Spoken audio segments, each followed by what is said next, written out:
Bem, o vídeo de hoje é bem rápido e bem simples.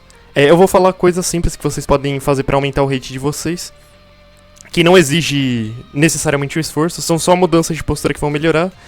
E, em primeiro lugar, a primeira mudança, que eu acho que é muito importante, é quando você for jogar, você fecha todas as abas do seu navegador e só deixa o chess.com aberto. Tipo, por exemplo, aqui eu vou mostrar a tela cheia. Tem um monte de aba aberta, tem o WhatsApp, tem o YouTube. Você faz o quê? Você fecha tudo. Por que isso daqui? Até música de fundo você fecha. Por que isso daqui? Por que isso daqui é relevante? Por que é importante? Porque o xadrez é um jogo de atenção, principalmente. Se você não estiver prestando total atenção no jogo, você vai pendurar alguma peça ou não vai ver alguma oportunidade. Eu fiquei uns dias preso nos 1000 de rate na minha conta antiga. Tipo, eu não consegui passar dos 1000 de rate justamente por causa disso daí. Porque eu jogava escutando podcast ou escutando música, sabe? Ou respondendo outras pessoas. Isso tira completamente a atenção. Você vai jogar muito pior do que se você jogar sem nada. Então quando você for jogar, você faz o seguinte: você entra no quarto, fecha a porta, fala pra ninguém falar com você, fecha tudo, todas as guias, só deixa o chess.com aberto. Eu deixei várias guias abertas aqui porque eu quero mostrar aberturas diferentes, pra exemplificar os próximos pontos. Mas tipo, fecha tudo, só deixa essa aba aberta e foca só nisso. Tira as notificações do celular, joga ele pra longe e vai jogando. Se você joga no celular, desliga as notificações. Mesmo se você jogar no computador, você faz a mesma coisa pro celular não te atrapalhar. Você foca completamente. Isso daí vale pra qualquer coisa, até quando você tá estudando. Você performa muito melhor quando você tá totalmente focado. E a música, querendo ou não, atrapalha. Tipo, eu não lembro onde que eu li isso daí, mas tipo, eu acho que até música clássica, tipo, música sem gente falando, ela atrapalha. Claro que música com pessoa falando atrapalha mais ainda, mas eu acho que é muito melhor você jogar sem nenhuma distração, assim, sabe? Só focando mesmo. Foi algo que funciona pra mim, que eu percebi. A segunda dica é você conhecer razoavelmente pelo menos uma abertura pra brancas e pra pretas, sabe? Por exemplo, aqui, ó. A abertura que eu jogo de branca, geralmente é ou a catalã. Eu jogo três, na verdade. Eu jogo a catalã, eu jogo o sistema longo do ataque Jobava e eu jogo também o gambito da dama. Eu vou mostrar só a catalã e o sistema longo do ataque Jobava. Todas elas começam com D4, aí o cara, sei lá, ele vai responder com alguma coisa.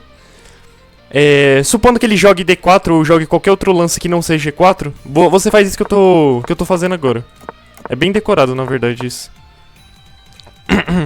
Mas, no geral, o que você tem que preservar... No geral, você não pode jogar tudo decorado. Você tem que ver como que ele vai reagir também. E você reage de uma forma adequada. Por exemplo, se ele tivesse jogado E4 aqui, você tem que decidir o que você vai fazer. Provavelmente você toma. Aí, tipo, algo muito comum é ele jogar isso, você joga isso. Aí ele joga isso e tem um golpe muito comum aqui, né? Porque é normal a pessoa defender assim, ó. E aí ela toma esse golpe aqui, que perde o bispo. Mas se você voltar o bispo, perde aqui, ó. E aí você tem que subir o cavalo. Até onde eu sei.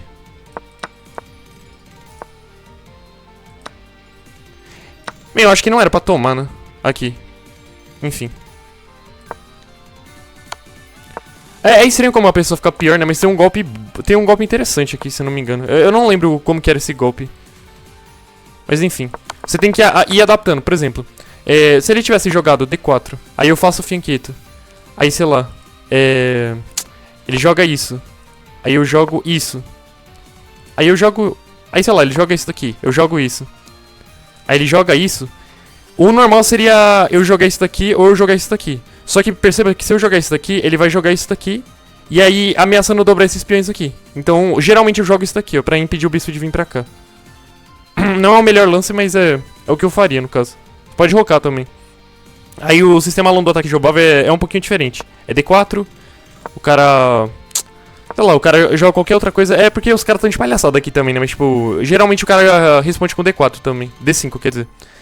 Aí você tira o bispo ou esse cavalo primeiro. Aí você tira o cavalo. Aí você sobe esse peão aqui.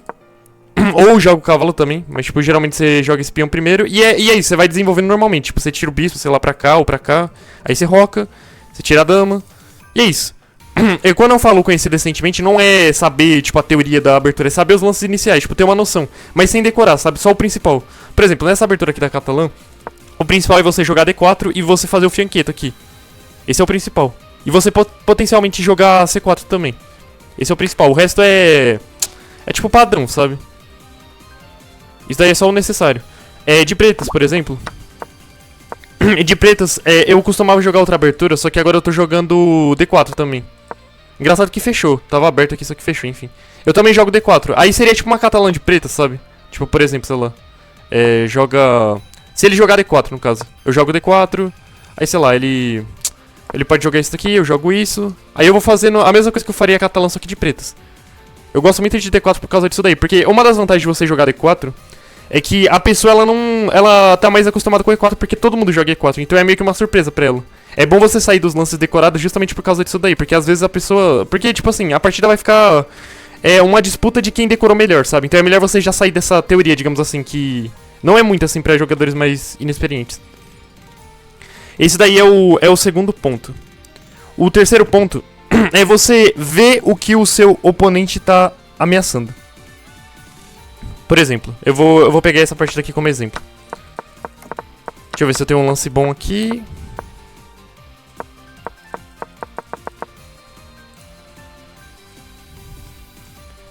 Eu sinto que essa partida é muito boa pra exemplificar isso daqui, ó. D4, D4, aí eu jogo o gambito da dama agora. Que eu jogo C4, ele toma, aí eu entro na linha principal, E4. E aí ele não tenta proteger esse peão, ele avança aqui, aí beleza. Inclusive eu não decorei nada disso daí, só os primeiros lances. Primeiro eu jogo D4, aí ele joga D5, aí eu jogo C4, ele toma, eu jogo E4. É só isso que eu decorei no caso. E toma esse peão também, enfim. A partida vai continuando. E o segundo ponto que é muito importante é você sempre estar calculando pelo menos um lance ou dois lances à frente. Ou seja, você nunca pode fazer um lance às cegas completamente. Tipo assim, você jogar só porque sim. Você tem que calcular tipo, a consequência imediata daquilo dali. Por exemplo, aqui, eu tenho que calcular... Por exemplo, né, nessa situação aqui, independentemente de que jogada seja, eu tenho que ver o que ele responderia se eu fizesse a minha próxima jogada. Por exemplo, aqui eu tomei aqui. Só que eu tenho que ver o que ele pode fazer. Ele pode dar cheque aqui? Não, não pode. O que ele provavelmente faria? Ele retomaria de dama. Certo, na maior parte das vezes você só vai precisar calcular um lance à frente. Mas, tipo, dependendo da linha, se ela for crítica, você calcula mais. E eu vou exemplificar já aqui, ó. Expulsei o bispo, aí eu tenho que ver o que aconteceria. Tipo, se eu jogar isso aqui, ele pode tomar e eu retomo. Sem problemas, certo? Aí, beleza, você pode falar que ele pode jogar isso aqui, ó. Certo, mas esse cavalo tá defendendo essa casa. Então ele não pode fazer isso. Aí, beleza. Todo lance você calcula isso. Aí tem um negócio interessante aqui, ó. Eu tomei aqui... E aí eu tenho que calcular mais adiante. Tipo, em certas circunstâncias você tem que calcular mais adiante. Por exemplo aqui, ó. Principalmente quando você faz um lance muito arriscado. Aqui eu fiz esse lance sacrificando o cavalo.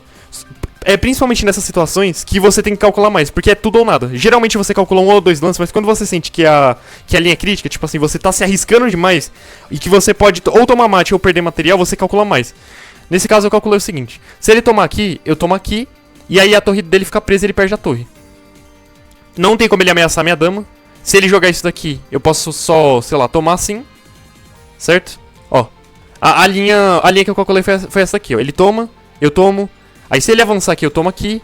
Se ele tomar aqui, eu tomo de torre. E aí ele perde essa torre de qualquer jeito. Mesmo se ele tirar o cavalo, eu posso tomar aqui. Tipo, em linhas críticas você calcula mais. Beleza. Ele não entrou nessa linha. Porque, como você pode ver, ele perde. Tipo, a melhor linha é justamente bloquear aqui, ó. Que foi o que ele fez. Ele levou um tempo pra calcular e viu isso daí. Aí, beleza. Aqui eu vi que eu era obrigado a tomar. Porque, por exemplo, se eu fizesse qualquer outro lance, tipo alguma coisa assim, ele tomaria. Aí eu tomaria aqui. Ele retomaria, eu tomaria. E aí ele voltaria o cavalo, sei lá, pra alguma casa. Só não sei aonde ainda. Eu não sei, na verdade. Eu acho que pra cá, ó. Ele voltaria o cavalo pra cá. E aí eu ficaria com uma peça a menos em relação a ele.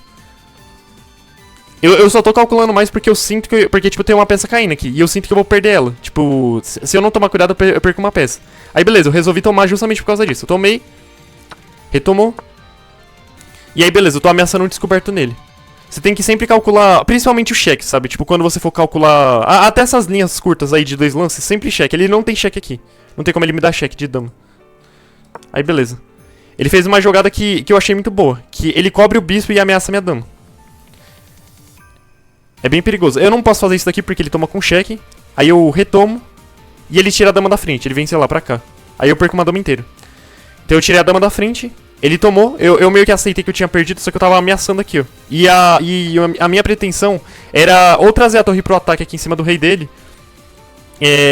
Que é uma coisa de longo prazo. Ou simplesmente tentar tirar essa dama daqui enquanto eu ameaço ela. Tipo, eu vou ameaçando ela e afasto ela do cavalo e tomo o cavalo dele. Essa era a minha intenção. Por que eu saí daqui, ó? Por que eu fiz isso? Porque ele tava ameaçando esse garfo aqui, ó. Porque, por exemplo, se eu tivesse feito qualquer outra coisa... É que depende muito do lance que eu iria fazer. Mas, por exemplo... se eu tivesse jogado isso daqui pra defender o peão... Cheque, ameaçando a dama e ameaçando o meu rei... Eu teria que tomar aqui pra impedir. E seria uma troca de torre por cavalo. E eu ficaria pior ainda do que eu já tava. Então eu afastei o rei do cheque. Ele queria trocar a torre. E agora eu tenho que calcular de novo. Porque parece uma linha crítica. Porque eu tô com material... Principalmente quando você tá com material a menos, você tem que calcular mais. E quando você tá recebendo um ataque dele, né? Tipo, nesse caso eu não tô exatamente recebendo um ataque. Mas, tipo, parece muito perigoso isso daí. Porque eu tô com material a menos. Então qualquer errinho eu vou ser muito punido, assim. Aí eu resolvi o quê? Ameaçar a dama dele, tentando tirar ele de perto do cavalo. Aí beleza. Eu fiz isso de novo. Ele tomou aqui e ele cometeu um erro. Porque assim, a minha ideia era a seguinte. Apesar dele poder continuar a defesa aqui, ó, eu acho que eu teria algum lance aqui. Eu não lembro exatamente, mas eu tinha calculado. Enfim, ele resolveu tomar e ele cometeu um erro de cálculo justamente porque ele não fez o que eu falei, que é calcular a consequência do seu lance. O lance mais óbvio é o quê? Toma com cheque, porque eu quero trocar as damas. Então a torre ficaria caindo se eu trocasse direto. Primeiro eu troco as damas. Aí eu tomo o cavalo dele. E aí a dama dele fica caindo. Então ele troca as damas. E aí eu recupero o material que eu perdi. Entendeu? É por isso que é muito importante você calcular pelo menos um ou dois lances da frente. E ver o que o seu oponente tá ameaçando. Tipo, você em todas... É um algoritmo isso daí. A não ser que seja muito impossível. Por exemplo, nessa situação aqui você não vai calcular nada porque, enfim, né? Não tem nenhuma peça ameaçando outra. Só essa ameaçando essa daqui, esse peão. Mas, tipo, quando o jogo vai progredindo, você tem que ver o que o seu oponente tá ameaçando. Ele tá ameaçando esse peão aqui. Você tá defendendo esse peão. Ele tá ameaçando com a dama. Você sempre tem que fazer isso daí. Nem que seja rápido. Agora eu tô ameaçando o cavalo e ele defende o cavalo. Você sempre tem que fazer isso daí, porque facilita na hora de calcular. Porque, geralmente, quando você pendura uma peça, é porque você não viu que ele tava ameaçando algo e você não viu que você tava defendendo aquilo. Então é muito importante isso daí. Principalmente quando tem cheque, né? Essas foram, basicamente, as dicas. E isso daí que eu falei envolve não jogar no automático. Tipo, você não deve jogar no automático. É por isso mesmo que você não pode deixar música de fundo nem podcast. Porque se você jogar no automático, você vai cometer esse tipo de erro. Principalmente se você é um iniciante, né? Mas, tipo, mesmo se você for experiente, você vai jogar pior se você jogar no automático. Isso daí é um fato, né? Enfim, é isso. É um vídeo bem simples. Já era algo que eu queria fazer. É isso. Espero que tenham gostado.